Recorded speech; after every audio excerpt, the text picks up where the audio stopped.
along the walls of the worship space are made out of colored stone, and they trace a journey of faith. Beginning behind my left shoulder with the discovery of the empty tomb, the mosaics invite our meditation on the experience of Easter as it's told in Scripture, and they also invite us to meditate on the meaning of the resurrection for us. There's so many different images, so many different pieces of the story. Resurrection is not just one historical event, is it? Dying and rising happens all through our lives. Sometimes we can see it clearly. But even when we reject it, even when it's too painful, God can make it into a cornerstone for us.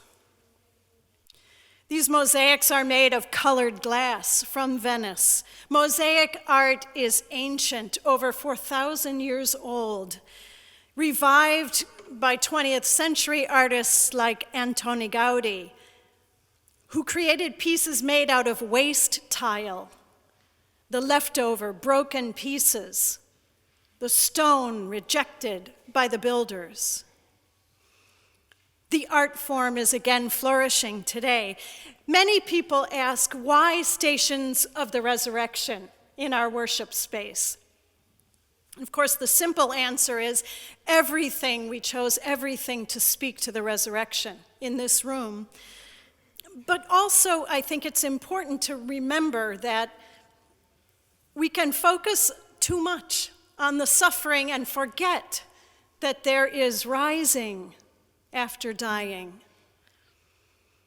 Stations of the Cross, the Via Crucis, are outside in an outdoor prayer path.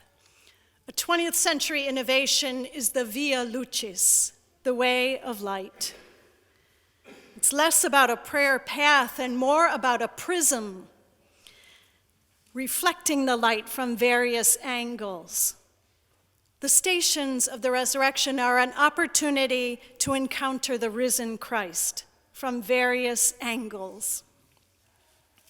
In our Stations of the Resurrection, Helen McLean, the artist, brought two perspectives together, art and scripture.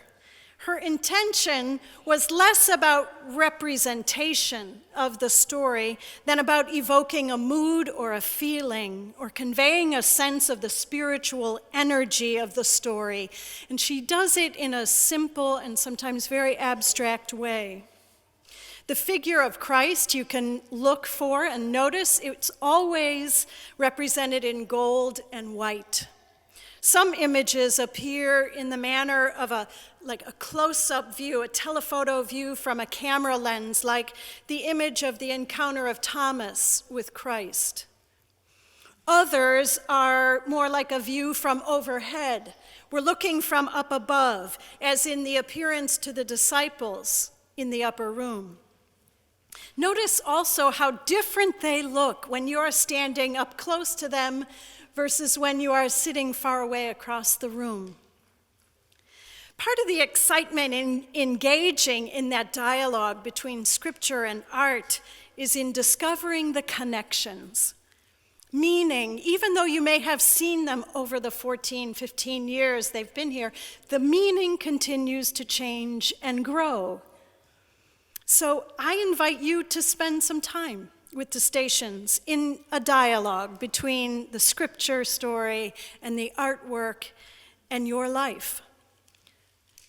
Browse the Stations, maybe choose one, and let a conversation start to take place in you between the scripture story and the artwork and you. You might ask yourself these questions. What does the artwork reveal about the scripture story? What does the scripture story, on the other hand, help you to see in the artwork? And what about your story? Is there something personal about the resurrection? To help you with this, we have reflection booklets. They're available in the gathering area. And I invite you to stay. I'll be here after Mass if you have questions or would like further information.